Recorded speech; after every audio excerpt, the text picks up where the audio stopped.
Hmm. Maka kalau untuk membaca wirid, hizib atau doa selama dibenarkan oleh syariat, silahkan baca. Kita tidak menghalangi orang lain berbuat baik. Ya, kalau saya sendiri nggak berbuat baik, saya tidak berani menghalangi orang lain untuk berbuat baik.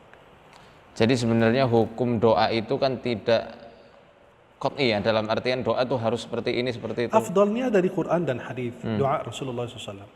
Tapi kalau ada doa yang disuruh oleh para ulama karena diilhamkan oleh Allah, atau pas lagi dalam saat sofa dia bersama Allah Subhanahu wa taala lagi berzikir tengah malam, kemudian Allah ilhamkan, ya, Allah mudahkan beliau bisa membacakan zikir tersebut atau doa tersebut selama tidak melanggar syariat, ya sangat diperbolehkan insyaallah. Kalau saya pribadi memilihnya enggak masalah insyaallah.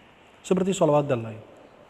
Sejujurnya saya dulu berpemahaman demikian, saya bahwasanya apakah ketika seseorang itu diganggu jin, apakah karena dia itu mengamalkan wirid atau doa-doa yang memang bisa dibilang tidak diajarkan oleh Nabi Shallallahu Alaihi Wasallam. Jadi dulu saya juga berpemahaman demikian, tapi tatkala saya temukan beberapa referensi khususnya ketika Ibnu Taimiyah sendiri punya wirid khusus sebelum subuh, sampai kalau subuh itu baca Fatihah sampai ratusan kali kan. Apa iya karena ini? Itu makanya saya mesti harus meneliti lebih lanjut, dan ini juga pesan penting untuk para peruqyah ya, supaya tidak terpecah antara persaudaraan sesama kaum muslimin. Betul. Ya, jadi ketika orang kena gangguan jin, kok qadarullah dia memang mempunyai amalan tertentu, belum tentu juga itu karena amalan itu ya. Betul. Selagi Tapi itu, harus kita tahu bahwa sebagian tarekat wiridnya itu kalau diijazahkan ada jinnya. Ketika diijazahkan, sebagian tarekat, ya sebagian ya, yang keliru, tarekat yang keliru. Dia wiridnya itu ada jin. Menurut versi ulama begitu sebagian. Dia punya jin. Wirid itu pun ada jinnya. Ketika diijazahkan dari guru ke murid, jinnya pindah.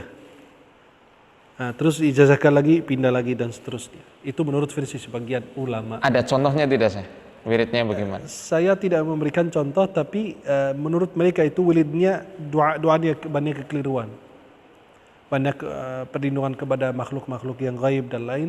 Itu dengan wirid diijazahkan dari gurunya, karena dari guru-guru terus itu turun ke muridnya, itu ada wirid plus dengan ada jinnya.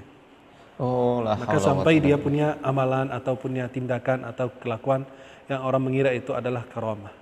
Nah, ini poin penting teman-teman. Memang betul ya, sebagian dari amalan-amalan dari tarekat. Ingat sebagian, bukan semua ya saya. Iya, kalau